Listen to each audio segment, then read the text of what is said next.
It is my truly joyous privilege to be able to do this every day that God gives me the gift of life, ability, and opportunity. Thank you all for what you are doing with Beyond and Beyond Service. My wife and I have been very convicted about the fact that if we are going to get out here and be advocates for the availability of Ibogaine within the United States, that we needed to go and do what you describe in terms of filling out what this is about going to Mexico and getting a treatment, and often great risk to yourself and your reputation. I'm not going to get out and preach about something that I ain't going to do. We went to Beyond in December of 24. And Tom Fiegel and his wife, Talia Eisenberg, have done a beautiful job creating a genuine therapeutic community that has a luxury feel, that a down-home staff. They know how to do it safely. They know how to do it efficaciously.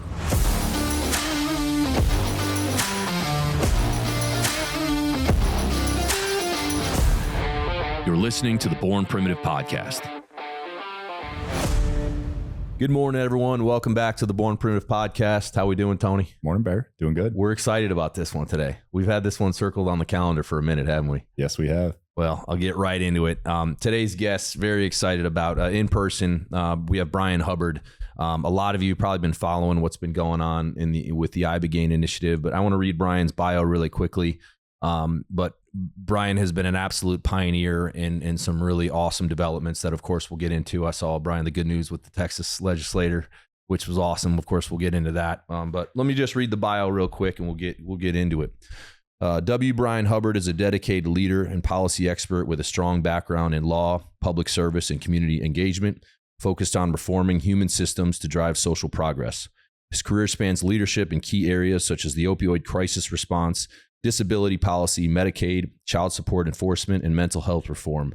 As executive director of the American Ibogaine Initiative and former chairman of the Kentucky Opioid Abatement Advisory Commission, he has shaped innovative cross-sector solutions to complex societal challenges. Previously, he held influential roles within Kentucky's state government and authored a landmark study on Social Security disability reform presented at the federal level. A former attorney with deep roots in Appalachia, Hubbard's personal and professional journey reflects his commitment to equity and community empowerment. Bryan, welcome to the podcast, man.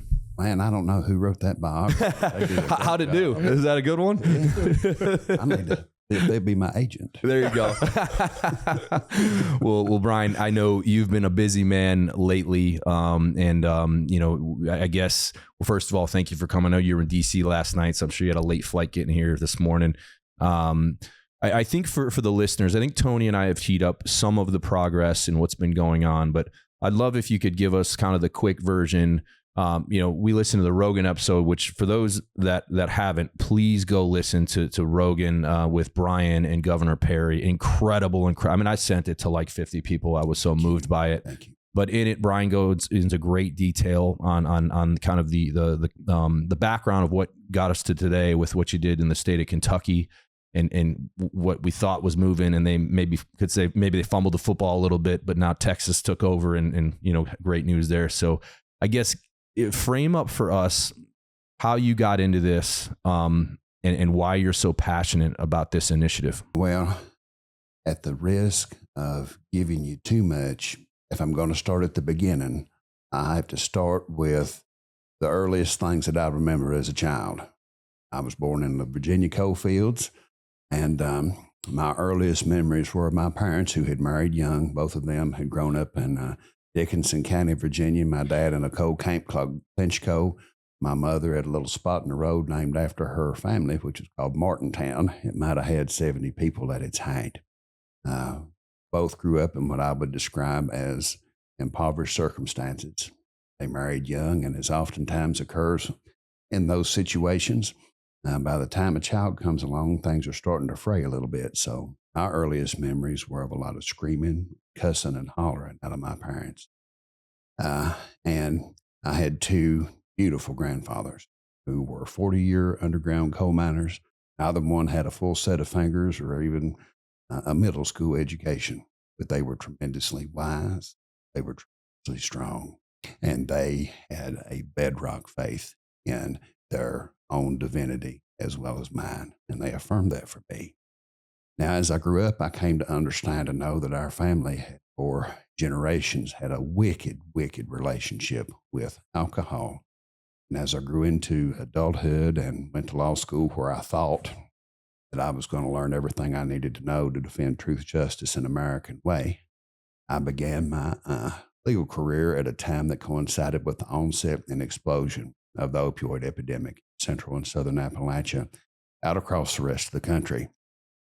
I watched this play out from every conceivable direction that it can be observed from. I looked at it from a legal practitioner who was representing the largest employers across the state within a political patronage system that masqueraded as a legal system. And in that case, it was the Kentucky Workers' Compensation System. You had some good lawyers within it. You had some good judges within it. But overall, its job was to line the pockets of personal injury lawyers. And as I watched the opioid epidemic evolve, what I saw emerge was this symbiotic economic relationship among personal injury trial lawyers and physicians who were looking more to commodify the problems that their clients and patients presented with than actually solve them. And I called this the doctor-lawyer disability complex that commodified human misery and produced the greatest benefits for those who helped facilitate that misery. If people who entered into that system were not disabled at the beginning, by the time they got through with the medical treatment given to them, if they had not been surgically disabled, they were pharmacologically disabled. And I would watch plaintiffs' lawyers stand on OxyContin prescriptions given by the physicians that oftentimes they had referred the client to as if they were the King James Bible to validate injury conditions that never should have received an OxyContin prescription. I saw this play out in my home community. I can remember being a boy and going to the grocery store with my papaws, and people at that time were of that vintage World War II greatest generation that had overcome the twin afflictions of Great Depression and World War II. And these folks in just society, their bodies were often broken because they had worked in an extractive economic system around coal. My grandfathers would see men that they worked with, and while their bodies were oftentimes broken, their spirits were immensely strong. Their eyes were clear, their heads were high, even if their backs were bent. And there was just a strength within the society that you could feel as you navigated it. Go home sometime probably after 2012, 2013, 14, you could walk through a grocery store and the spirit of the place had been entirely transformed. You no longer had the clear eyes and the heads held high. Those heads were bowed and those eyes were glazed, and it had all the look of a defeated people. So when I had the opportunity to go into Kentucky State Service, I was recruited to run the state's Social Security disability system for reasons that defy logical explanation. I have to thank our Creator for the opportunity to escape the miserable existence that was law practice to go in to do something that could actually make a good, positive difference.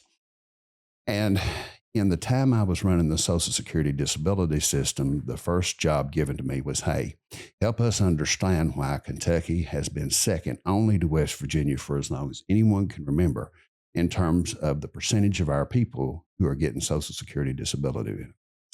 And I think at that time, out of Kentucky's population, roughly 12 to 15% of everyone there receiving that benefit. So we started looking at it, did a 35-year retrospective study using about 20 different significant macro socioeconomic measurements to define exactly what was driving enrollment, what the demographics of enrollment were, and how pharmacology fared with enrollment. I'll give you a couple of key statistics from that report. Between 1980 and 2015, Kentucky's population grew 20%. Enrollment in the Social Security Disability Program grew 249%. Childhood enrollment in that system grew 449%. We were able to look through the state's Medicaid database at de-identified information to the individual pill as to the per capita medication consumption of every SSI adult and child. And what we saw was that between 2001 and 2015, there was a 210% increase in the issuance of opioid medications to every SSI adult from roughly 47 to 147 pills per person. The information on the issuance of habituating psychotropic medication to children was unbelievable. There was a 168% increase between 2001 and 2015. And I get my numbers transposed on this, but I want to say that essentially every SSI child in 2001 was receiving 274 pills per child per year. And by 2015, that number had gone up to 457 pills per child. What makes this reality so appalling? In my first month on the job, one of the Social Security Administration's administrators came to Kentucky for what was called the home office visit. And the employees that I was around within that first month had been there for a long time. And when they learned about this person's impending visit, well, you would have thought that King Charles III was been resurrected and was coming on back because of the amount of just hand-wringing and gnashing of teeth and anxiety over making sure that this person had their backside kissed from every potential angle to assure agreeability. So they show up to the office, and the first words out of this person's mouth, I wish I had been recording. Now, we had the management team around this big conference table. The administrator says, folks, claims are down. And that's bad because claims equal budget. Now, this is a government agency that is supposed to solve problems, not cash in on those problems and hope that those problems grow because of the way in which it could impact its budgetary allocation in the next series of budget negotiations in Congress. But that's exactly how they were looking at it. I went into the Attorney General's Office of Medicaid Fraud and Abuse Control after the governor that I worked for lost re-election in the fall of 2019. And I had never worked in and around Medicaid very much. I had never led any sort of law enforcement office, but in this case, the job of that office was to investigate and prosecute medical providers for fraud on the Medicaid system, as well as any cases of neglect, abuse, or exploitation of a Medicaid beneficiary, almost all of whom are impoverished, by a medical provider. So when I looked at the caseload, what I saw was we had a significant number of providers of addiction treatment services under investigation, primarily for having patients come in every day. There would be a big line of folks. They would not be charged for an office visit, so that they would be kept off the books. They were charged for maximum milligram dosages over maximum period of time for Suboxone prescriptions that were essentially given off the books. And the way that this would be discovered was Medicaid beneficiary would go, Medicaid would pay for a prescription, but there was no doctor visit that was paid for. And as soon as the prescription would be filled, people would congregate and they would barter, sell, and trade around their Suboxone. So what I discovered was that while we had a lot of good providers trying to do the right thing by folks who are trying to resolve significant life-threatening opioid dependency, we also had some bad actors who were out there facilitating an unbelievable amount of diversion of that medication, creating as much dependency as they were responsible for solving. So because of the reputation that I like to think had been created as being just kind of a no-nonsense, get it done, transparent public servant, the Kentucky legislature created a statutory framework for the delivery of opioid settlement funds across the state to combat the consequences of the opioid epidemic and to prevent its continued exponential growth over time through the administration of settlement money that was achieved through a multi-state litigation process. In Kentucky's case, the state was expecting to receive nearly $1 billion in settlement funds. The legislature created a framework whereby a commission would be established. That commission would receive half of all that money, but it also had oversight responsibility over the whole. I was asked if I would have any interest in doing this job. My response was, first, thank you very much for thinking enough for me to believe that I could do this. But let's be very candid.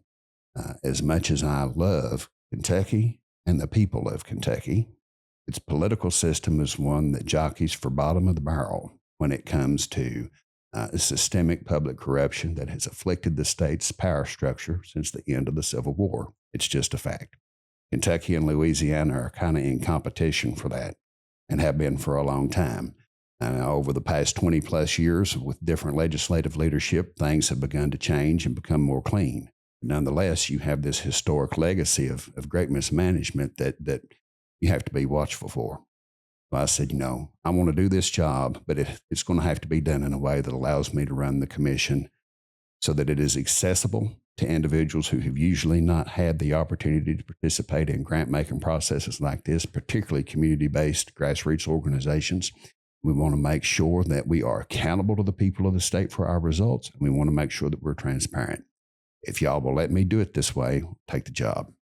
So I went through an interview process, and the question was, what do we need to do with this money? And I named off 3 priorities. I said, we have got to create some sort of prevention infrastructure around children that gives them some way to access sanctuary from chaos, the stability of loving, reliable relationships, and an affirmation of their individual spirituality.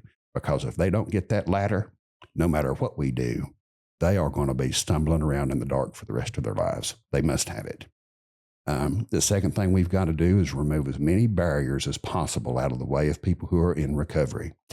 When you take somebody who is trying to come off of the debilitating nature of opioid dependency, and they immediately are confronted with just a host of intractable legal, financial, and logistical problems, you've set them up for failure from the get-go. So we've got to figure out a way to remove as many barriers as we possibly can so people can rebuild their lives. I said, but most importantly, we have got to figure out a way, if we can, to set aside just a small percentage of this money, try to foster a therapeutic breakthrough for the treatment of opioid dependency. There has been a tremendous amount of money, time, and human capital invested in the treatment options that we have. And those options are abstinence-based 12-step programs that have value, as well as medication for opioid use disorder, methadone, Suboxone, naltrexone. They have value. They work for many people. They have saved thousands of lives. But when we look at scale, when we are able to assess the extent of opioid dependency that we have in this state, just using a few statistical metrics, what we can conclude is the very best of what we have is not making the sort of progress that we have to achieve if we're going to turn this around within the next 30 years. So I don't know what the solution is going to be, but we've got to look for Kentucky's Manhattan Project opportunity to make some real progress on the treatment front. So because of my first exposure to psychedelics in 2018 in a meaningful way, and I say that because as a child, I grew up in a very Republican family, and I can remember watching stock video footage of Woodstock and the late 60s counterculture, and you gentlemen might imagine the sort of commentary I heard about that out of my family members and how debaucherous and depraved and unacceptable all of it was. And of course, psychedelics were intrinsically tied to all of that. Timothy Leary's famous tune in, turn out, I can't remember what the exact phraseology is, tune in, turn on, and drop out. That was it, I believe. That's the antithesis of everything that I was raised to believe was proper and right. So I had a very conventional right-wing person's perspective towards psychedelics until I read that a company, Encompass Pathways, in an article 2018 had discovered that the psilocybin mushroom had a dramatic impact on the reduction and outright elimination in many cases of alcoholism among people who had struggled with it for years. Gentlemen, I was probably about 21 or 22 years old before I could be around an adult holding an open can of beer, not have a panic attack, just break out in a cold sweat and my stomach knot because of what I associated that open can of beer with in terms of behavior. So I read this and I just was immediately locked in terms of following what this could do. I had my own personal journey for the first time in the summer of 2018 because I was curious. Okay, this works so profoundly with alcoholism. What is it about it? What does it do exactly? And perhaps I need to readjust what my historic attitude toward these things has been. So between 2018 and 2022, after that first curiosity exposure, I was like, okay, there's something here that is worth exploring more. I had probably another 8 to 10 psilocybin journeys of various depths, enough to where certainly I became a believer in the divinely engineered nature of this naturally occurring medicine that came out from the ground. I came across an author by the name of Juliana Christina. That was her pen name. And she wrote a Substack publication called The Journey. Juliana essentially wrote about how, as a young, white, American adolescent woman, she had developed significant anxiety and depression problems, had developed a near fatal eating disorder, and had also been a committed hardcore atheist. As she struggled with 3 issues that I named at first, she turned to the psilocybin mushroom because nothing was working for her. And over the course of a series of journeys, she wrote about how psilocybin mushroom helped her resolve her treatment-resistant anxiety, her treatment-resistant depression, help her overcome her eating disorder, and resolved her atheism. And that last one for me personally, and I have nothing against individuals who come to a position of non-belief. I want to be very clear about this. I think our Creator gives us free will as our most sacred gift. There can be no love without it. And the exercise of non-belief is a sacred right given to every person. I want to make that very clear. Nonetheless, I am a believer. And when I read this, I reached out to her and said, hey, tell me what you know about the world of psychedelics and whether anything within it has special application to opioid dependency. She said, have you ever heard of Ibogaine? This was on July 29th of 2022. I said, I'd not. So this touched off just an unbelievable journey through Kentucky state government, the announcement of an initiative on May 31st, almost 2 years ago to the day. May 31st, 2023, right on the grounds of the Kentucky State Capitol, we said we're going to explore the possibility of setting aside $42 million out of the Kentucky Opioid Fund, 5% of the state's settlement, to create a public-private partnership to get Ibogaine through the FDA. And the reason that I was willing to stick my neck out was because after months of due diligence, research, and critical examination through academic and medical experts, among people who had terminal opioid dependency, who were inevitably headed to the cemetery, I was able to discern that Ibogaine has 3 significant properties. One, for the opioid-dependent individual, it has the capacity to restore the brain neurochemistry to that which existed before they ever took the first pill within 36 to 48 hours for 80% of individuals who get but a single treatment. That number goes up to 97% with a second supportive dose. It has the capacity to fully eliminate opioid withdrawal syndrome, which is the condition that most people cannot navigate in order to get to the point of complete and total abstinence. As I talked to people who had saved their lives with this medicine or whose lives had been saved with it, they also consistently endorsed that whereas in their pre-Ibogaine life, they had been prisoners of compulsion, they had been treated and viewed and spoken to by medical providers as if they were diseased individuals who had no volitional control over their lives, but that Ibogaine gave them an affirmation that they are in control of self and self's future, that they have ownership of their destiny, and that destiny will be one that is defined by choice rather than compulsion. And most importantly for me, most folks that I spoke with who had received an Ibogaine treatment came away with an absolute concrete affirmation of their human divinity. And any reality that we live in which we are not cognizant of our divinity is one that invites inescapable misery. So, on the basis of those three realities, I was ready to put it all on the line to do everything that I could to have Kentucky lead the way on bringing this as a breakthrough therapeutic for opioid dependency. And that's how we've gotten here today. It's incredible. Absolutely incredible. But as I understand it, Kentucky wasn't able to get the job done, right? And I'm paraphrasing because I remember it from the Rogan episode. So what happened from, the Kentucky having it to now, you're working, with the state of Texas. Maybe you could share the good news of where we currently stand and kind of bridge that gap. But so cool to hear your journey. And, there's so many, it's like, I don't want to go down a rabbit hole too much, but the big pharma stuff and the social security, disability, corruption that you were seeing.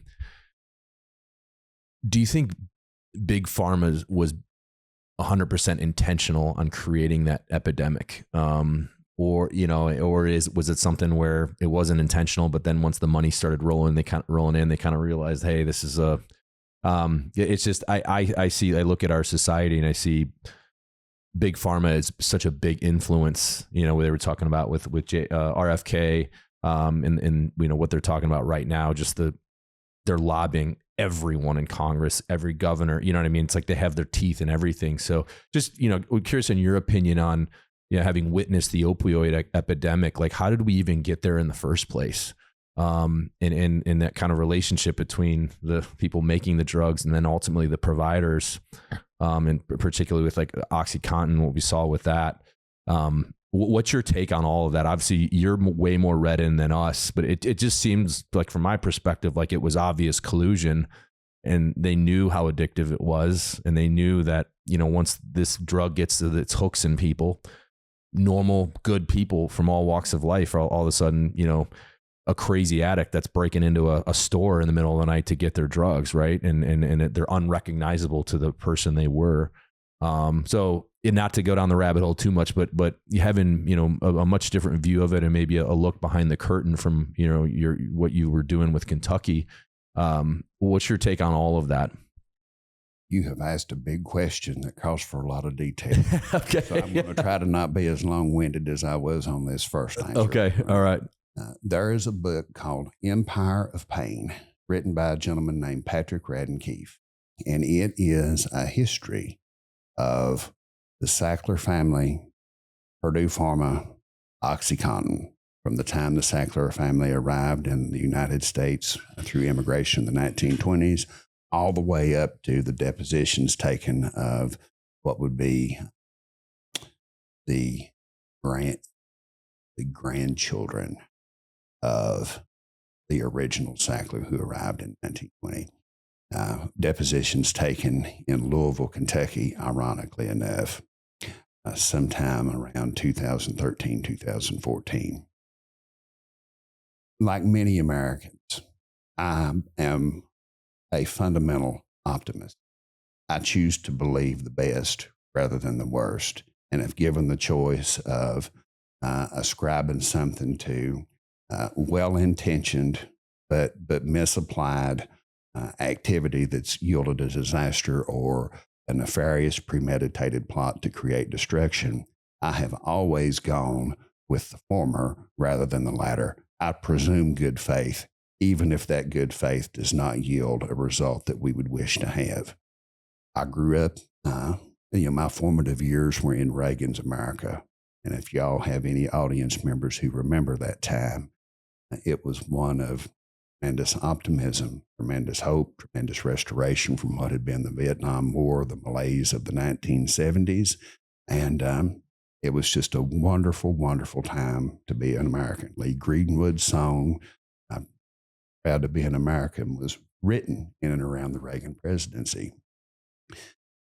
One of the most difficult things that I have had to do intellectually is reconcile the country that I was raised to believe exists with the country that we have. And I don't mean that about our society. The American people and the society that we have are fabulous. We have the most dynamic and beautiful multicultural society that has ever existed in human history.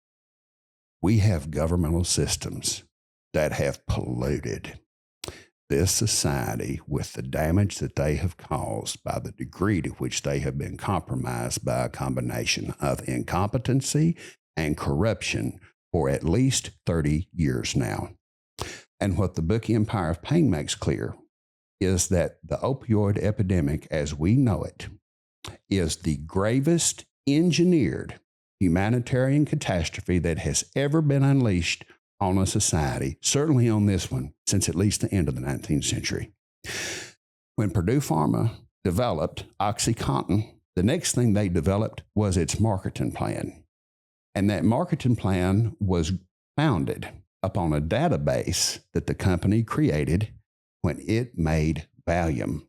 Purdue Pharma is the inventor of Valium. For your audience, that was a generalized anti-anxiety, antidepressant, make you feel good medication that I think was developed in the 50s, approved in the 60s, and then was really the first big blockbuster drug to hit American society. There's a Rolling Stones song with a lyric that refers to Mother's Little Helper. Well, it's referring to Valium.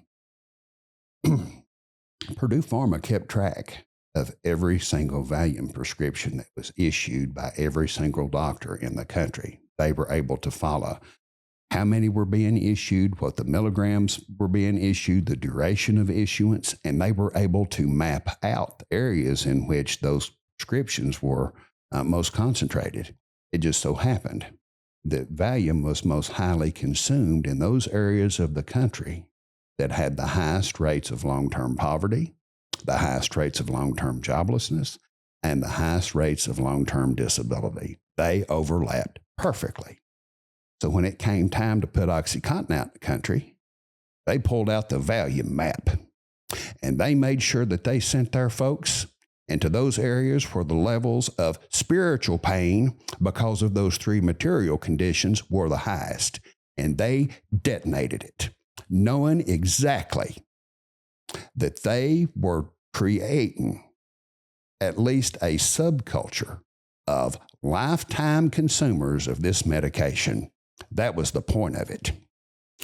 The Purdue Pharma entity that we know is one of the most malevolent corporate predators that has existed in American history. That is the context of this. Now, as the carnage and the damage started piling up and the deaths started piling up, the question became, how do we treat this? And the companies that fell in behind Purdue Pharma to create a lot of these high-powered opioid medications then fell in line to say, all right, we're going to also, we need to acknowledge what we've done here. It's terrible. All these, we've created medication with all these unintended side effects of addiction and death. We got to fix it. So the very people who created the problem then started about trying to fund through the FDA research about how you treat it. So the federal government spent $62.5 million through the National Institute of Health and some of its other agencies to create the baseline formulation of what is known generically as buprenorphine. Buprenorphine contains an opioid and an anti-opioid that are paired together. The objective of the opioid is to prevent the onset of withdrawal syndrome, while the anti-opioid is a blocker against any additional opioid consumption that a person may ingest to keep them from getting high. So you hold off the withdrawal by giving them the opioid component while keeping them from getting high with the anti-component. This is known by brand name of Suboxone, Sublocade, Subutex. They're manufactured by various companies who are in the opioid game. So back to the issue of Kentucky. When we had this announcement, what was surprising to me was to see the reception that it got from just regular, everyday folks. Before we even started issuing grants from the commission, the very first thing that we did was we held 20 town halls across the state because we recognized at the time this whole project kicked off that public confidence in government's ability to do anything correctly or competently was at an all-time low. And the commission members and I said, we need to go out into the state. We need to introduce ourselves. We said we were going to be accessible and accountable. That means we go, we show up, and we hear what they have to say about how we need to prioritize spending. This is the year after the COVID closures. And gentlemen, it was shocking to see how many people would come to these at 6 p.m. on a Tuesday night. A lot of these small rural communities in particular in the mountains. And what would begin as a 15-minute technocratic presentation of what the commission is and how it's going to go about doing its job would turn into a 2 to 3 hour community catharsis where one person after another would just line up and pour their hearts out of everything that they had seen, that they had lost, that they had grieved. And the sum total of the feedback that we got was, we don't have any confidence that you people are going to be responsive to the reality that we live with every day. But you're here, so we're going to let you know what we think of you, what we think of your ability to address this situation is, and what we think we really need here. I knew that there was great public skepticism, particularly toward advocates who suggested that the only way to deal with opioid addiction was to prescribe more opioids with which to treat it. And again, I want to be very careful. Medically assisted treatment has a very important role to play. It saves thousands of lives. But when you have advocates for that treatment resist any other potential option that can compete with it, you have to ask why.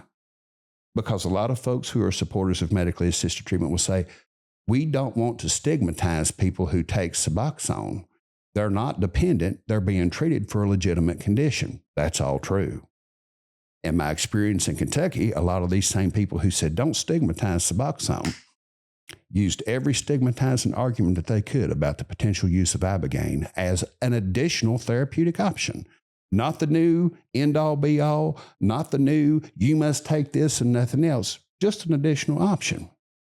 The people who were vocally opposed from the beginning were the University of Kentucky and current Kentucky Governor Andy Beshear.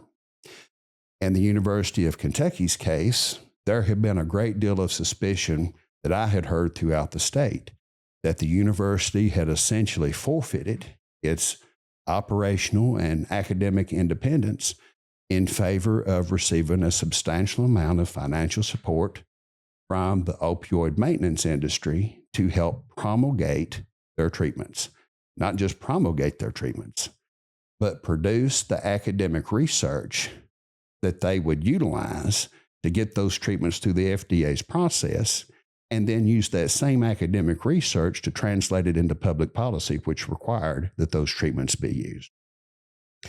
There was an investigation done of money trails by an organization called Reveille Advisors.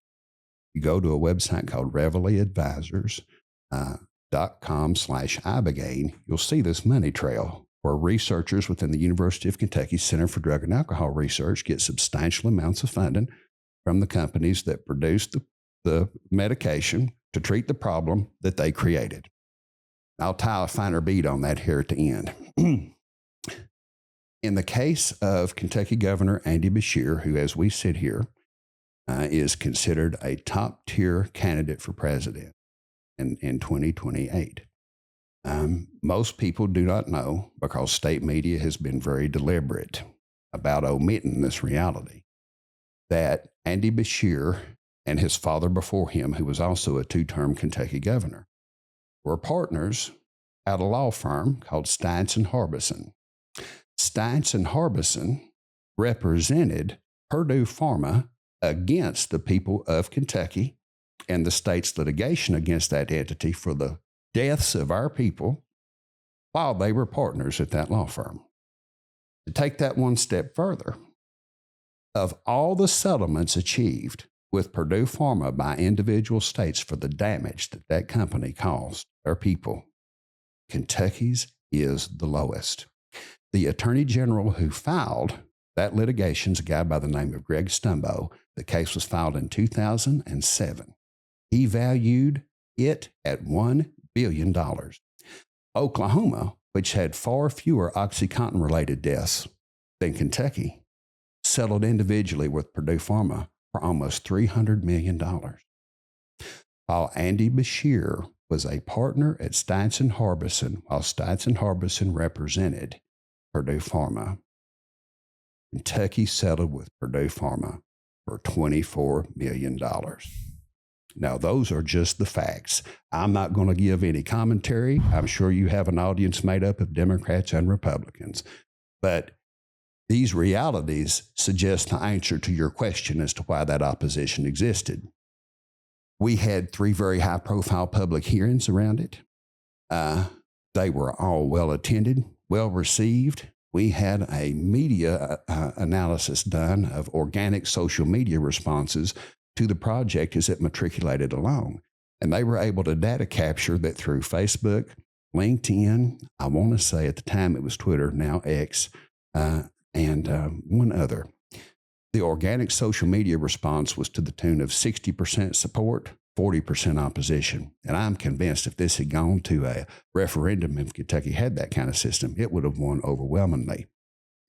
The Attorney General who appointed me to the job that I had was Daniel Cameron. He ran for governor in 2023, which was when the Kentucky Ibogaine campaign was playing out. Unfortunately, he lost his race to Andy Bashir by 5 points, and he was replaced by a new Attorney General. The new Attorney General is a guy that I had met about a year before. He was a guy who treated me as first a colleague and a friend. I didn't give him much money because I was on a state salary, but as a measure of my solidarity and respect for him, I gave him $1,000 in the primary and $1,000 for the general campaign. When he became elected, I congratulated him. I reached out individually and said, hey, there's been a tremendous amount of energy surround this Ibogaine project. We've got commitments from philanthropists. We've got commitments from drug developers to come in and partner with the state to make this a reality. We're on the cusp of a fabulous achievement, and I look forward to briefing on it. So, at this stage, our hearings were complete. Our second public hearing occurred in September of 23, and it involved 24 individuals, the overwhelming number of which were veterans, who had gone to Mexico at great risk and had received Ibogaine treatment to overcome their substance dependencies. Gentlemen, that September 2023 hearing was the most powerful public proceeding that I have ever witnessed in my life. So I sent this email, and the response I got back was the transition team wants to let the process play out, and we'll be in touch. So I got an email on December the 14th asking me to come to a meeting at the state capitol at 3 p.m. on the 15th, which happened to be on a Friday. And I was thinking, oh, well, here's going to be my chance to go in and explain this project, and this is going to be great.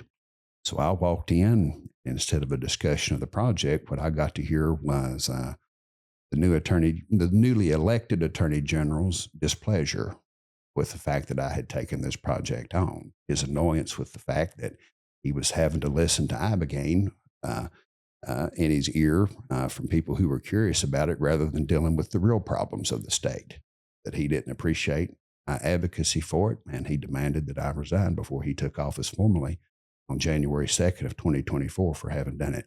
There was no discussion. There was no covering any of the merits, and I think for me the most shocking aspect of it was what was clearly the complete and total lack of regard for all of those individual testimonials that had been poured out in front of God and everyone publicly in September of 2023. I mean, just no regard for any of that. So when I got up and walked out of that meeting, I mean, I was devastated, not for myself personally, I'm gonna be able to find a job, but for what was the tremendous loss of opportunity for Kentucky to lead on this issue, as well as potentially the permanent loss of the opportunity altogether, because you only get one shot like that. It's almost like lightning in the bottle. And I just thought, man, all this effort, all this potential just flushed. And thankfully, the project had been followed by a gentleman by the name of Rex Elsass, who had for years run a high-level Republican campaign ad production company, one of the top 3 in the country. He had a son by the name of Reed. Reed developed problematic relationship with opioids when he was in high school, and he struggled for years with it. He came into contact with plant medicine. He took Reed for an ayahuasca journey. Rex expressed his belief that added years to his life, but he had never heard of Ibogaine. Reed died in 2019 from a fentanyl overdose, and Rex created the Reed Foundation, which stands for Reaching Everyone in Distress, as a tribute to his son. And he showed up for our public announcement in May, and when I called Rex to let him know what had happened with the Attorney General, the newly elected one, he said, "Would you be willing to come and work with me and my foundation? I might be able to open some doors for you in Ohio to take all this work that you've done and try to transplant it to a place where it can actually have an opportunity to succeed." I said, "Rex, at this point, I've laid everything I am down on this. I believe in it. It's got to happen. If there's any possibility, I'll go anywhere. I'll talk to anyone. I'll do whatever it takes. Try to keep this alive." And Rex did exactly what he said he would. He was able to open doors in the state of Ohio. We worked diligently up there through the spring of 2024. And while there was interest, there was not a substantial amount of motivation to make things happen on any faster accelerated timeframes. This thing continues to lay dormant. In May of 24, we received contact. Rex was able to get a contact out of the administration of Governor Kristi Noem, South Dakota. We traveled out there, visited with her and members of her administration. She was ready to do the project.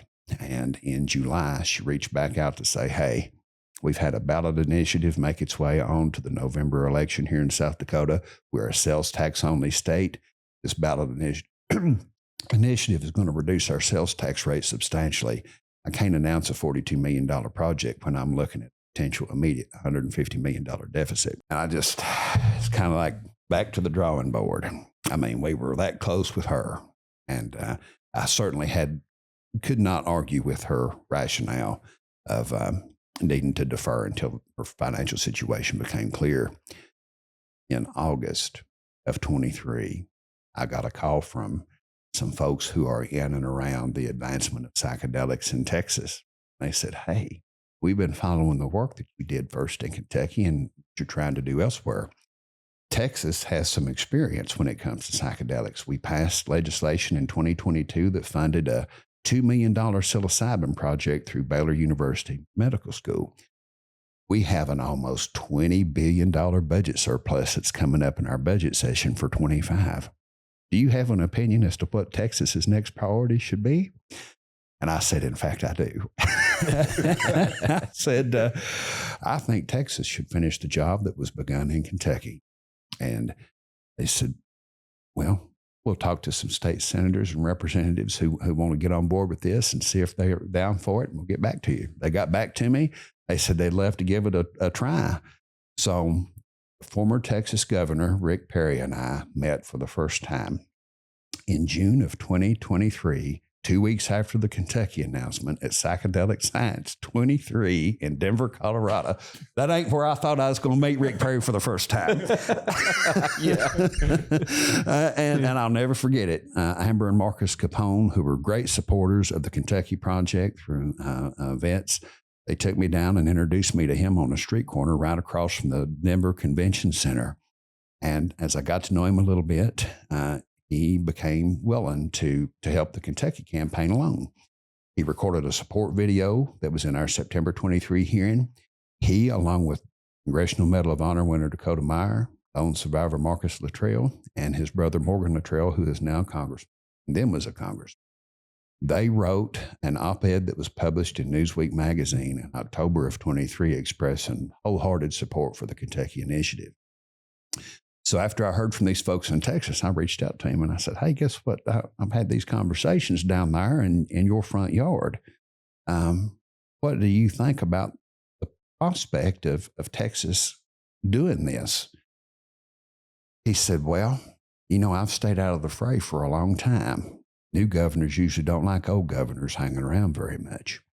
He said, "But I cannot think of anything more important that I could do with whatever my influence still is And if you're going to come down here and get involved in this and try to make this happen, I will be happy to try and get in and help it make happen with you.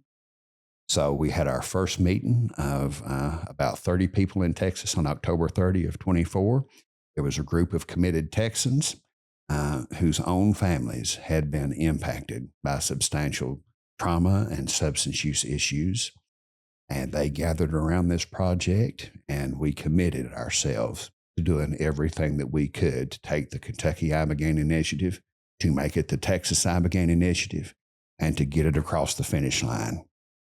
We started having meetings with legislative leaders, policymakers there in Texas in earnest in November. And between November and today, as we sit here on May the 23rd. Yes.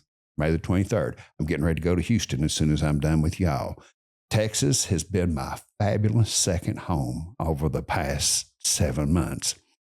And we're going to go down there and do a victory lap because, thank God, the Texas legislature has passed and Governor Abbott is going to sign legislation that sets aside $50 million out of Texas's general fund to create the public-private partnership that was originally intended for Kentucky to get Ibogaine across the finish line as a breakthrough therapeutic for opioid use disorder, co-occurring substance use disorder, and any other mental health or neurological conditions for which it demonstrates efficacy.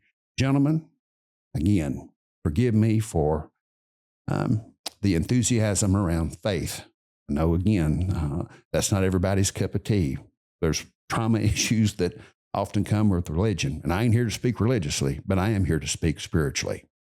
This project itself has had its own resurrection reality occur with it. And I can only attribute credit to our fabulous Creator God, who is eternal love for all of us, and the tremendous human talent that he drew out of the Lone Star State to put around this so that it could achieve life there. And what begins in Texas is the beginning, because as we head into 2026, I am confident that there will be several states begin the process of trying to figure out how they can join Texas to create a genuine multi-state platform for the Manhattan Project of our time, and that is the integration of Ibogaine into the U.S. healthcare system for anyone who would choose to receive its therapeutic benefits. Well, it's incredible. And it's so ironic. We got the news, I think that was a couple days ago. It yes, passed, sir. And I knew you were coming in just in a few days. And, Bryan, we've been following you. For me, it's been since the Rogan episode where, Tony said, hey, you got to listen to this, because we were starting to involve the brand more in plant medicine and what role we could play. So that episode really painted the picture of your journey and where we're at. And then when you took it to Texas and, seeing the testimonials of various individuals that spoke from the heart of their own experience. I know Marcus Luttrell was one of them. And I think the vote was unanimous, which is crazy, or almost unanimous. It was 138 to 2. Yeah, 2 abstained maybe, or they said no, but that's pretty much unanimous for a bipartisan support like that in today's day and age is incredible.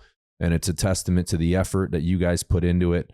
And just so exciting because, I have many personal friends, military teammates that benefited from Ibogaine, had life-changing experiences, a reconnection to the divine. I was telling Tony, one of the guys that I spoke to was not religious, and he did Ibogaine, and he walked with Jesus while Jesus carried the cross.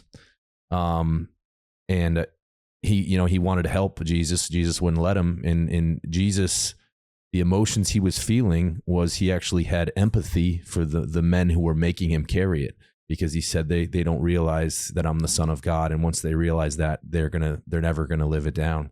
This is a guy who wasn't religious, took a plant medicine, and is immediately, immersed in the medicine and walking alongside, a Lord and Savior. That's one example, but every guy I've talked to has had some connection to the divine, and it's completely reset their life. So I come at this from those anecdotal examples of personal friends who have poured their heart out about their experience. But I know the data, if you just look at it purely analytically, is incredible. And then when you get into the actual science of what it does, rewiring your brain and the neural pathways and all these other things, there's a science argument for it, but then there's the spiritual one that you present. And I had my own divine experience with the psilocybin in a very vivid moment that I will never forget. So I'm just extremely humbled. I'm so grateful that we have people like you that are putting so much effort and passion behind this, because I truly believe this is going to save tens of hundreds of thousands of lives over the next decade. I don't think there's anything that's going to stop the momentum that you guys are creating, just to see what this can become. Based on this early momentum you're creating. I love the fact that it's coming from Texas. Obviously they swing a heavy bat. Yes. I think it'd be a little different if this was Colorado. There might be an eye roll, or like Oregon of like, those crazies up in Oregon, they're some, hippie drug. But hey, this is coming from Texas, and with a focus on veterans and first responders, which, becomes a little bit more politically palatable for maybe more conservative guys like me that grew up a little bit more traditionally like you did, right? So I like the way they're going about it. But obviously that will then pave the way for everyday Americans. You don't have to just be a service member or a first responder to be one that could benefit from this. Just absolutely humbled, Bryan. And I guess my question would be, as we look ahead, what do you think the next 5 years look like? I think I read it was a 24-month study. So in a perfect world, if you could steer the ship, what is the ultimate end state for this? Because Ibogaine is a very serious medication, it can only be administered in a clinically controlled medical setting. And I can't emphasize that strongly enough. One of the things I always become concerned about once there is an announcement like come out of Texas or even a podcast is that people will decide, well, let me just get online and I think I'm going to try and do this myself. Number one, you have no idea what you're getting a hold of. Number two, if you do happen to get a hold of the real thing and not some rock gut that a charlatan has sent you into the mail, if you self-administer, you are toying with your life, because there is a serious cardiac risk for individuals who are prone to what is called the prolongation of the QT interval.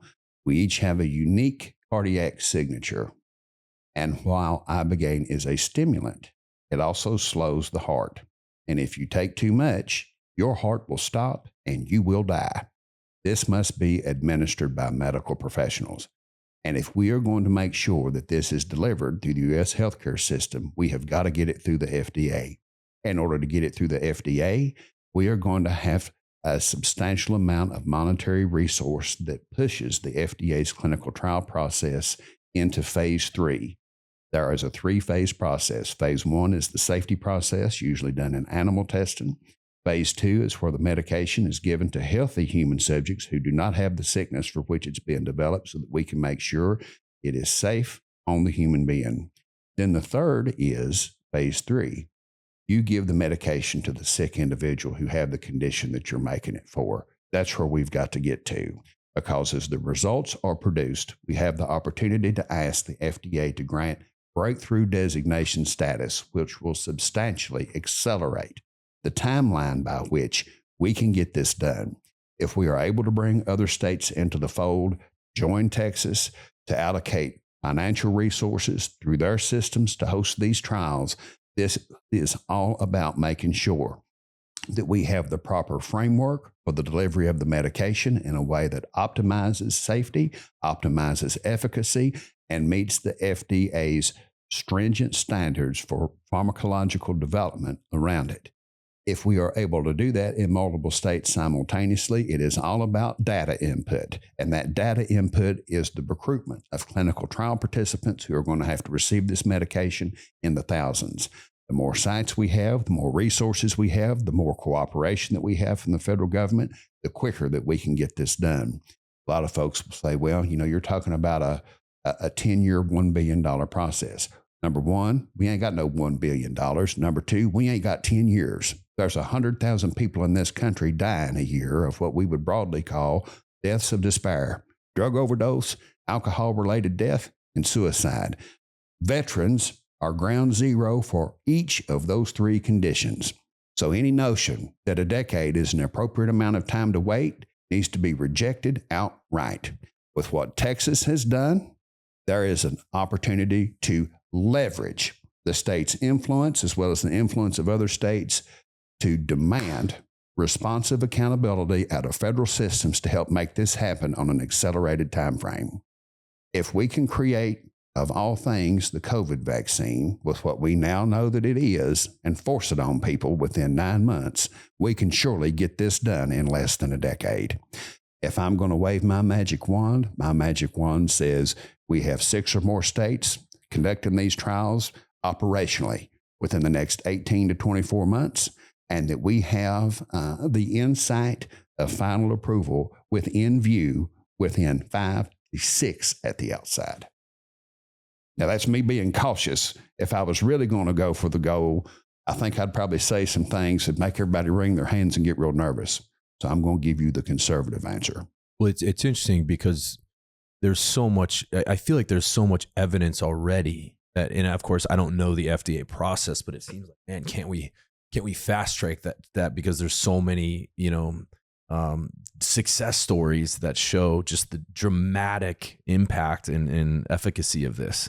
But obviously I understand there's a process. I wonder, do you have any fear that the powers that be are going to try to influence this not getting approved? Is there a world where certain bad actors within big pharma use their already significant influence to throw a wrench in this? Well, we can use Kentucky as the microcosm. Big Pharma had 3 significant functionaries in place within the power structure to sabotage. That's what I'm getting at. Yes. So how do we avoid that this time on a bigger scale? I think we have to take advantage of leadership within federal health agencies that's been recently installed. Robert F. Kennedy Jr. is someone, regardless of what your partisan political affiliation is, who can be recognized as a brave voice for reform within a recognition that we have a sick care system within the United States that it's been so fascinating to hear him talk, because for years I have said that we have government systems that commodify problems that they are supposed to solve by monetizing sustained human misery. And there is no doubt that the monetizers of sustained human misery are going to put up as many resistance points to progress as possible. But when you have the right leadership that recognizes these ugly realities and is committed to uprooting them from influence within healthcare systems specifically and governmental systems broadly, you better work with the opportunity you've got. So, with a qualifier on what I previously said, the one open question is the degree to which a Robert F. Kennedy Jr. led Health and Human Services Department in the federal government, along with new leadership at the FDA, at the NIH, and at SAMHSA, will gather around this Texas project as the opportunity that it presents them, not just to drive the creation of a revolutionary therapeutic, but to also drive the reform of federal systems, with this as the harbinger of how healthcare needs to be created and delivered within this country going forward. This is a multi-dimensional chess opportunity, and we need to play every piece exactly right. Pray for me, gentlemen. Tony, you're quiet. What do you think, man?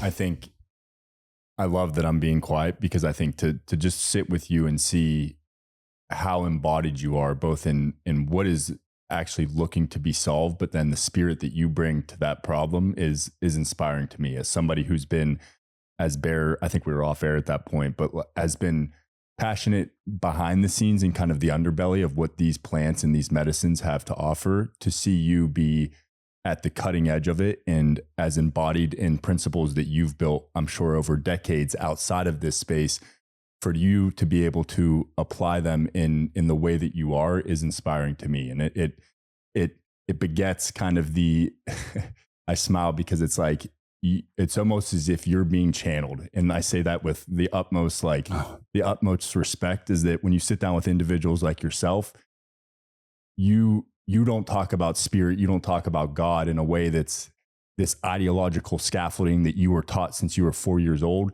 You're speaking of it both on lived experience, but then with an inspiration that feels transcendent of yourself. And I think when you can step into that, both you or anyone, it doesn't mean we're leaving behind the human natures that we have. That's actually a beautiful part of it too, but it gives a bit of an umbrella to why we're here and the issues like the opioid. I'm from Southwest Pennsylvania, so I grew up in a hollow in the Appalachian Mountains. I saw, and Bear knows this, I have family members that have been affected both by opioid, but then now meth is kind of the new opioid. You a hillbilly with that accent. I'm a through and through hillbilly. I grew up on Skunk Hollow Road. All right. So to see you tackling what I saw even in my high school, and that's my older brother and I used to talk about it, like we need to get out of here. And we really did hit the evac button, and he went into the military. I actually went to West Virginia, Morgantown, which it's funny. I left my hometown, went to there and saw the same thing again. This was right in 2013. So to see you tackling that and to see you putting the effort in that hits home for me, it's not only inspiring, but it gives me hope, because like when I write my own kind of like, what the mark that I want to leave on this place is this bridging of worlds, meaning I think as a humanity, we needed to go through some of these seasons of both technology integration, but then even when you look at like the opioid and things, I don't want to ever make it sound like, well, that needed to happen, but there's a transition happening right now. And I think individuals like RFK, individuals like yourself are bridging these two worlds where we need modern medicine, we need modern technology, but we've forgotten the sacred. We've forgotten what spirit is. And if we can mesh and integrate those two, I think the potential for humans to evolve in a way that, like you said, allows us to reconnect to that fabric of kind of unconditional love that I think we're all already tethered to, but we've built these constructs and kind of forgotten where that's been. If we can start to build that, I think is the question of time, things can start to evolve at a pace where we look back in 10 years and say, we're living in a completely different culture, free, maybe not completely, but free of some of this just insane suffering that is being facilitated by, and I wrote it before we came on, and then you said it, like the quote from the Aubrey Marcus podcast, I think you could not have hit this more home, as an epidemic of corrupted incompetence within government systems that exploit problems that they are supposed to solve by monetizing sustained human misery. And you said it here as well.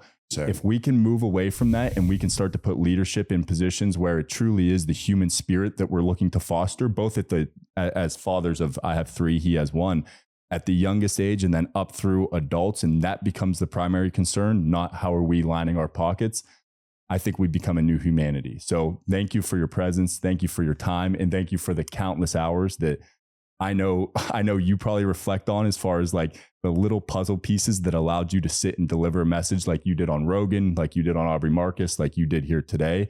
I just want to honor that, because it's a magical buildup that allowed you to present yourself the way you do. I cannot thank you enough for the beautiful observations you have made generally about what this has the potential to do, and especially your observations of what you perceive out of me. And I receive that in the spirit in which it is offered, and I want you to know I internalize that as expectations to meet. And I will do my best not disappoint the tremendously moving affirmation you've offered. Thank you, sir. Of course. Bryan, I'm thinking ahead, when this gets into a practical setting, and it's like, and I don't want to be overly optimistic, but you think like a world where you go into a city where there's a bunch of drug addicts, like let's say like a Portland, right? And you give every homeless person that's strung out on drugs the option, hey, come with me. We have a process we're going to put you through. Imagine how many people on the backside of that can walk out of there completely changed forever, right? And that with homelessness, we're trying all these things, like let's get them in homes and obviously support it. But when you're addicted to an opioid, doesn't matter if you give them a small home, you know what I mean? In some of these like cities, like they're giving them small homes. Well, what happens? Do they go in the small home, and within 2 weeks it's ransacked and there's trash everywhere, and they're just in there shooting up drugs? So that's not a solution. It's a good gesture. And I obviously want to support the humanity aspect of that, because they are children of God and we need to try to help them. But you see an option like this, if it could become mainstream, what that could just do in just so many sects of our society, and that being one of them. I'm so fired up to see what this can become. And I think it's important that we need to make sure that these evil forces that might try to intervene to prevent it do not prevail. And that's why it needs to be an all hands on deck. Everyone needs to be vocal about this. One of my other questions I had is because when I was reading a write up about the recent legislation that was passed, that obviously was a monumental victory. And I was so excited when I read that, was that, they're going to still run this through kind of pharmaceuticals to get it through the FDA process, which I think is obviously a requirement because someone has to make it. So how do we make sure that we don't just serve this up to the same people who were, the originators of the problem, you know what I mean? And then all of a sudden they're actually making money from the problem they created. And we've already kind of alluded to that already with the medicines you referenced, which is fascinating. I wasn't aware of that.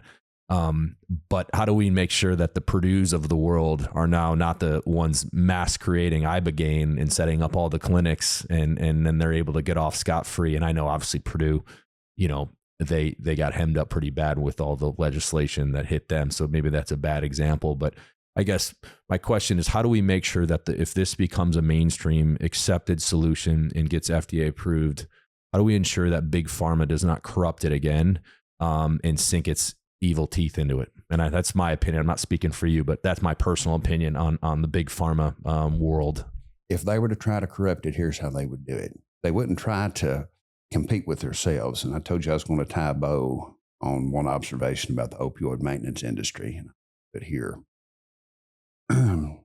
between January 1 of 2017 and October 31st of 2023, Kentucky Medicaid, which covers 1.6 million people at home, it's a third of the state's population on Medicaid, paid for 110 million Suboxone pills for that Medicaid population, 1.6 million people, and was billed over $1 billion by its manufacturer.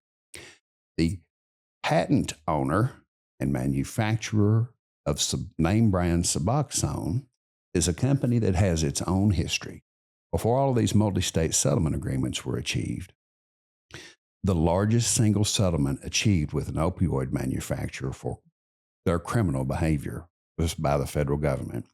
The Department of Justice in 2019, had been under the Trump administration, criminally indicted and negotiated a felony guilty plea with Indivior. Indivior paid the federal government $2 billion for engaging in an illicit scheme to increase the issuance of Suboxone prescriptions nationwide. They paid a separate $600 million fine to the Massachusetts Department of Medicaid for making material misrepresentations that understated the risk of Suboxone exposure to children. This company and companies like it would never seek to throw up Ibogaine clinics because they're going to put their mainline business out of business. And it is far more lucrative to have a daily lifetime customer than it is someone who may go through a treatment protocol at most 3 times over the course of their entire life. The more likely outcome would be a big pharma opioid maintenance company coming in, essentially buying up whatever IP is around Ibogaine and then never putting it on the market and basically burying it. Now, here's how we get around that. This is why the public investment dollar is so important. And this is why Texas is unique. Unlike the buprenorphine giveaway by the federal government to the pharmaceutical industry, and let that sink in. Working Americans paid $62.5 million in taxes that the federal government used to make buprenorphine and then gave it to the pharmaceutical industry that now turns around and bills them through Medicaid and Medicare billions of dollars a year with no return to them except for what is produced by way of outcomes, many of which are good. But it's still, we know that over the long term, they have about a 25% success rate, unacceptable. The companies that make it have been the greatest benefactors of its existence, in addition to those who have been saved. I don't want to ever discount that. But the way we get around this is making sure that the Texas model is one that makes the state a partner And that partner is going to insist that this be done the right way in terms of making sure that it is universally accessible, the right way in terms of making sure that there is return on investment for the people of Texas whose money has been put up to make this a reality. Every aspect of this project, from its development to its integration into a treatment system to the way in which profit is distributed, is going to be in partnership with the people of Texas and any other state that engages this. Under no circumstances is this going to be a giveaway for any pharmaceutical company. Just go and run and do whatever it wishes. Awesome. It sounds like you guys are well ahead of that one, and awesome answer. Bryan, how can we help? Right now, you're pulling the wagon and we want to harness up and pull with you. So what can we do to play a small role in this, or anyone listening? How do we help? Well, first and foremost, just by doing what you're doing. Government exists downstream from society and the culture of the society. Just by virtue of y'all being who you are, having this wonderful company we've built, and this podcast and this discussion, you are illuminating a reality that most folks are still unfamiliar with. And by illuminating reality, you have the potential to motivate individuals to help drive systems change that begins first in a shift in the culture. So first of all, thank you for helping drive culture change with your platform. The other thing that I would hope we would have the opportunity to do is to stay in touch, so that as we move into 2026 and identify additional states over the next 6 months that will put on their own legislative push to make this happen, having folks within y'all's networks within those states become involved to help those processes in those individual states would be awesome. This needs to be the beginning of a broad-based national movement that, while centered specifically around Ibogaine, is ultimately aimed at elevating the primacy of the human soul as the central consideration that we make in terms of how we create government systems to advance human progress. That is the objective. That is culture, that is policy, that is using every lever at our disposal to make that mission move forward across all fronts. Incredible. Well, other than just thanking you again, I did want to plug, and I actually have one for him, depending on what size shirt do you wear? An XL long, if you have one. If not, a double XL. Sometimes, depending on the cut, it looks like I'm a bale.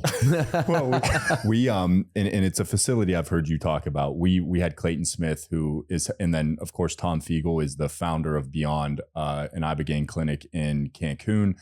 We had Clayton on the podcast, and for the month of May, for the listeners, if you made it to checkout or just on our site, you could make a donation to help them stand up the Beyond service branch of Beyond, which is a branch that they're standing up that is not for profit, that is aimed at treating veterans, veteran spouses, as well as first responders. So we have a T-shirt that we're going to leave. It was originally just for the month of May. It will remain up so that any listeners to this will probably come out in around May 10th. The shirt will still June be 10th. June 10th. Yeah. Sorry, June 10th. The shirt will still be up. So all proceeds from that shirt, which it's a collab design between Beyond and then us here at Born Primitive, will go to helping them stand that program up to get as many veterans through there as possible. And then there is a direct donation button as well. So yeah, that I wanted to make sure we threw that in there just as a small thing we're looking to do right now. Absolutely. Yeah. And everyone, has a role in this, big or small. So if you're listening, do what you can to get the word out, spread the podcast.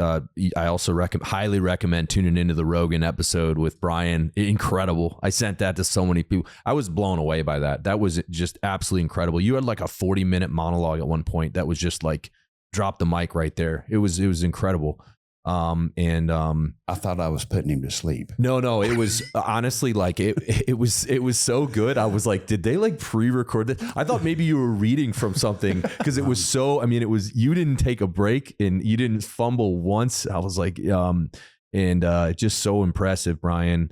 And, I think, to zoom out just a little bit, obviously there's something that's in process right now, but for those people that are maybe going through some hardship in their life right now, or have a family member or a friend, or hey, if you're in the military community and you got buddies that are still fighting demons from their service, The plant medicine is a great option for really anyone, and I highly encourage it. As you guys know, I did my psilocybin thing in Jamaica at one retreats. But Tony, you've done plenty of it, and obviously we have the connections to the Ibogaine, the 5-MeO DMT with Beyond, and some of these organizations. So if you feel like on a personal level or someone you're closest to is in a rut and needs a good reset, it absolutely presents, I think, an incredible option. Maybe, just maybe, you might get reintroduced to your faith if that's something that has gone dormant. It hadn't really for me, but it absolutely gave me, beyond any doubt, the presence of Jesus and just a higher power, which I think just in day-to-day life makes me so much more at ease, because I know I'm not in control, and you can relax a little bit. You don't have to hold on so tight, because there's something much bigger out there that ultimately I'll get to be a part of in another life. So just for that alone, I think it's worth the experience. But it can be a little scary, obviously, the idea of, going down to Jamaica or going to Mexico and doing, particularly depending on your upbringing, this crazy psychedelic, I think there's maybe a little bit of a barrier there, but I highly encourage anyone to take that leap. And then we got guys like Bryan paving the way for making this more mainstream in the United States. And I can't wait to see what this next 5 to 10 years looks like. I hope it's quicker than that. Bryan, anything we can do, particularly with our connections to the veterans and special operations community. Unfortunately, a lot of the guys, in my world are the ones that need it the most.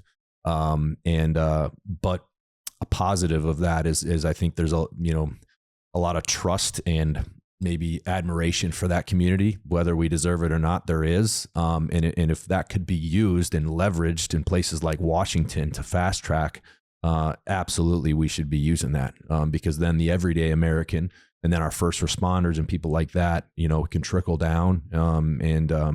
So, please use us as a resource, and especially if it makes its way to Virginia, which I hope it does. I do as well. And we're here, and I'm just humbled to be in your presence and the effort you're putting in. You didn't have to fly here to do this. You could have done it remote, right? You were in DC last night. I'm sure you're flying back to Texas today. I've seen all your videos in front of the Texas legislator doing your thing. So I know, you've been hitting the road and putting in the effort, and I admire that effort, and I think this is a calling from God for you to be doing this, and you're blazing a trail that's going to end up allowing so many people to heal in ways that we can't even comprehend yet. So thank you so much, Bryan. I appreciate it. It is my truly joyous privilege to be able to do this every day that God gives me the gift of life, ability, and opportunity. Thank you all for what you are doing with Beyond and Beyond Service. My wife and I have been very convicted about the fact that if we are going to get out here and be advocates for the availability of Ibogaine within the United States, that we needed to go and do what you described in terms of filling out what this is about going to Mexico and getting a treatment at often great risk to yourself and your reputation. I'm not going to get out and preach about something that I ain't going to do. We went to Beyond in December of 24, and Tom Fiegel and his wife, Talia Eisenberg, have done a beautiful job creating a genuine therapeutic community that has a luxury feel, but a down-home staff. They know how to do it safely. They know how to do it efficaciously. I had Ibogaine once before in November of 23 at the clinic that is south of Tijuana called Ambio. Those are the two that I am familiar with that are able to operate at some degree of scale. And every psychedelic experience that I had had, including the one in November of 23, was preparatory for what I experienced in December of 24.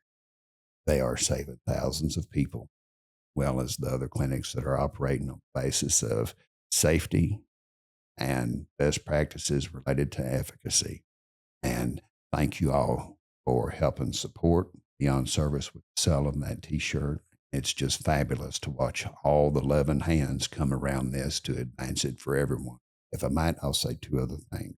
I would not be here with you gentlemen today. My papaws, when I was a little boy, scared to death, not taking time to have me in their homes as much as they could. And before they would send me home, my home, they would each pull me aside, put me on their lap, give me a hug, and say, listen, neither one of them had a full set of fingers. You'll see it. Papa loves you. You need to know. Papa prays for you every day. And most important thing for you to know is that God loves you. And God has a unique, special purpose to achieve your life.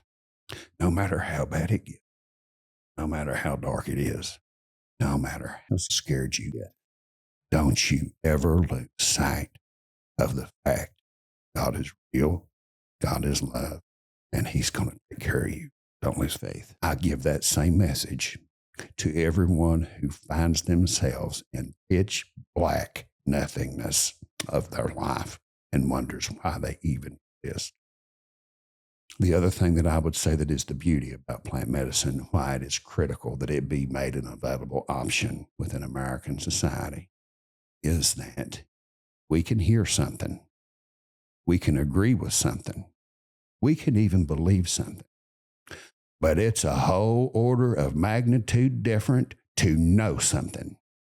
And the purpose the greatest purpose served by plant medicine for me is that it has helped me come to know the reality of eternal God, the God of love, the God of all. And I am so immensely thankful that He has preserved and blessed me with whatever abilities that I have. Serve His glorious purpose, whatever that may be. And thank you all so very much for letting me be so open and unrestrained with you here this afternoon. I think we'll close on that, huh? Thank you, Bryan. Awesome. Thank you. We appreciate your presence, Bryan. My honor. Let's keep the fight going. We're just Yes, getting sir. started, but you're paving the way, and we're here for you. And I think the word is getting out. They can't stop it this time. So we support you. All the way, gentlemen. All right.